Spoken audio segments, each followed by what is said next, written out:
amigos? Muy buenos días. ¿Han escuchado ustedes esa frase que dice: y si vivimos, para el Señor vivimos, y si morimos, para el Señor morimos?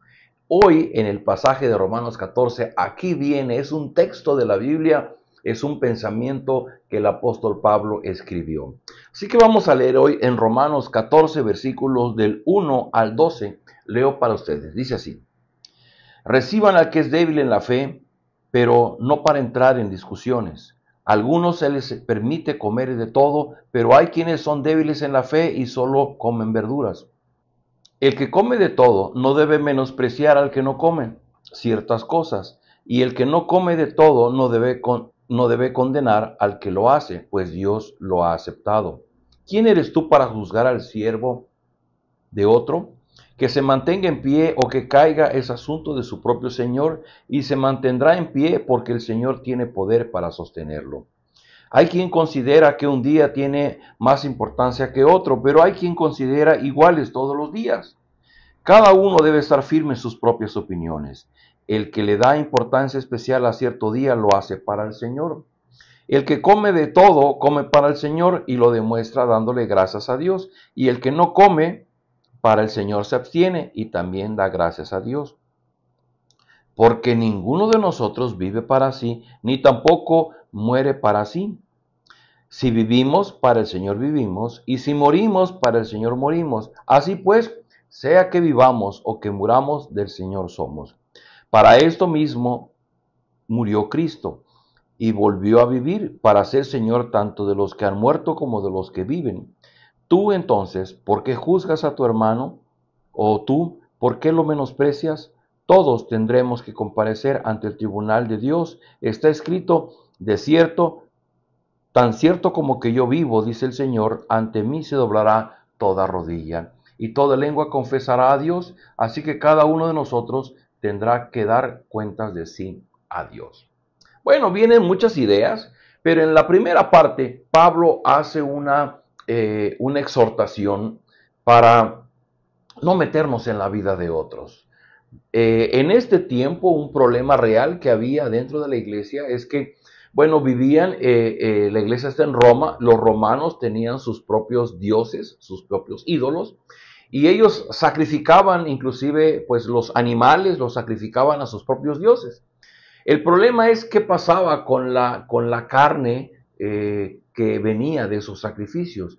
Alguna de esa carne pues era llevada al mercado y esa misma carne era la que se vendía para no tirarla. Y algunos cristianos llegaban a comprar de esa carne y la llevaban a su casa para comer.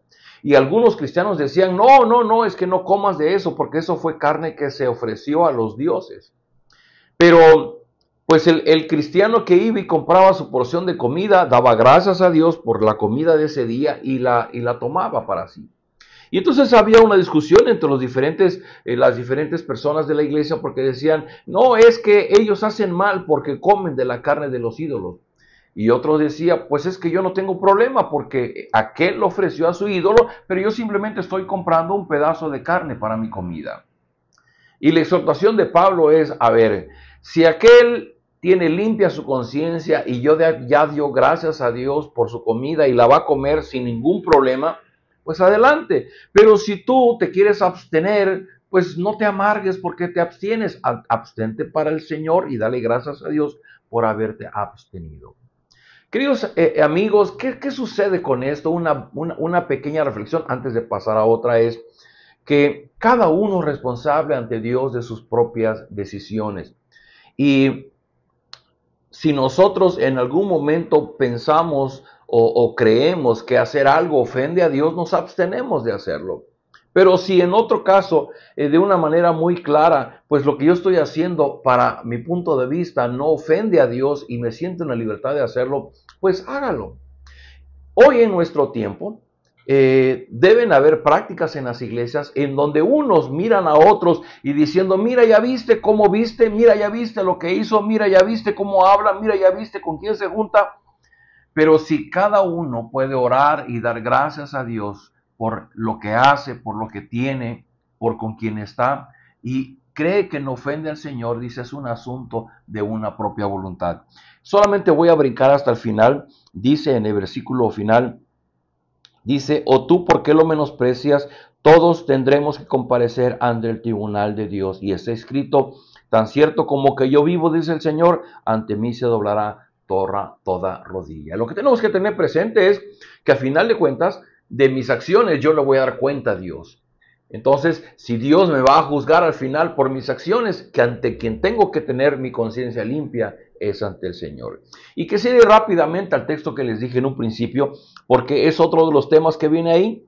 Dice en el versículo 5, 6, dice, el que come de todo, come para el Señor y lo demuestra dándole gracias a Dios. Y el que no come para el Señor se abstiene y también da gracias a Dios. Versículo 7, perdón, dice, porque ninguno de nosotros vive para sí mismo, ni tampoco muere para sí mismo. Si vivimos para el Señor vivimos, y si morimos para el Señor morimos. Así pues, sea que vivamos o que muramos, del Señor somos. Yo le invito a que usted tome una pluma y subraye este texto en su Biblia. Y como le he dicho, son textos memorables. Si usted lo puede aprender de memoria, sería excelente. ¿Para qué? Para recordarnos que toda nuestra existencia está en la mano de Dios. De hecho, es costumbre de los cristianos cuando vamos a un funeral y el que acaba de partir es un hijo de Dios, entonar un canto que lleva justamente esta letra, el poder cantar y decir, bueno, es que si vivimos para el Señor vivimos y si morimos para el Señor morimos, dando a entender que nuestra vida le pertenece a Dios y que todo lo que hacemos debe ser de agrado a nuestro Dios. Y la conclusión a la que lleva Pablo dice, porque ninguno de nosotros vive para sí mismo, ni tampoco muere para sí mismo. Qué importante es, y esa es la segunda reflexión que tenemos que tener presente.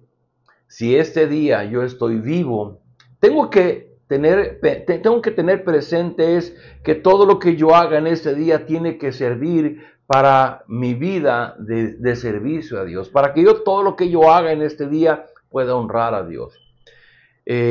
Si yo solamente vivo para mis planes, para mis propósitos, estoy teniendo un corazón egoísta. Y se trata de pensar cómo lo que yo hago, que tengo que ir a trabajar, tengo que hacer mis responsabilidades, pero de qué manera yo puedo hacer esas responsabilidades y cumplir con mis tareas cotidianas y a través de ellas yo busco honrar a Dios. E inclusive dentro de las actividades que tienen que ver conmigo, también voy a buscar actividades que tienen que ver con reflejar mi amor a otro, que tienen que ver con el reino de Dios. Entonces, este día que Dios me da un día de 24 horas en el que yo tengo que comer, tengo que descansar, que tengo que cumplir con mis responsabilidades de trabajo, pero dentro de todo eso yo tengo que buscar los espacios para que también el reino de Dios se haga real en mi forma de vivir. Y que yo pueda al final del día decir, Señor, este día pues hice muchas cosas, pero dentro de ellas hice cosas que tienen que ver con mi amor a ti, mi amor al prójimo y con el extendimiento de tu reino. Por eso dice Pablo, sea que vivamos o sea que muramos, somos del Señor. Cuando el Señor finalmente nos dice, tienes que venirte y nos lleva con Él, bueno, es que somos de Él. Y Él es el que toma la decisión de tomarnos de este mundo. Y por esa razón no tenemos miedo ante la muerte, por esa razón lloramos, pero no caemos en desánimo y en tristeza, porque sabemos que nuestra vida está en manos de Dios y cuando Dios decida llevarlos es porque Él así le ha parecido bien. Así que, ¿por qué no oramos y damos gracias a Dios por estas grandes enseñanzas que nos da el apóstol Pablo? Padre, gracias porque Pablo nos recuerda que cada uno vive sus propias decisiones y lleva su propia responsabilidad. Deberemos de poner poca atención en lo que hacen los demás, porque ellos darán cuenta de su vida ante ti. Ayúdanos, Señor, a estar metidos en nuestra propia responsabilidad, en nuestras propias decisiones, ocupados de que nuestras decisiones te honren y te agraden, y no en lo que hacen otros. Por otro lado, Señor, ayúdanos a recordar que nuestra vida te pertenece y que si llegáramos a morir, también nuestra muerte te pertenece. Ayúdanos a reflexionar y a saber cómo a través de nuestro día de trabajo podemos vivir para ti. Porque sabiendo que el día que tú nos lleves, el día que muramos, ese día iremos a tu presencia, ya no podremos hacer nada, pero mientras estamos en este mundo, Permítenos hacer todo cuanto esté en nuestro alcance para amarte a ti, para amar a nuestro prójimo y para servir a los propósitos de tu reino. Oramos por aquellas personas que están pasando tiempos difíciles frente a una enfermedad, frente a un proceso legal, en medio de crisis en su hogar. Ruego de tu bendición, de tu compañía, de tu dirección, que tu Espíritu Santo les fortalezca. Lo rogamos en el nombre de Jesús. Amén. Amigos, nos vemos el día de mañana.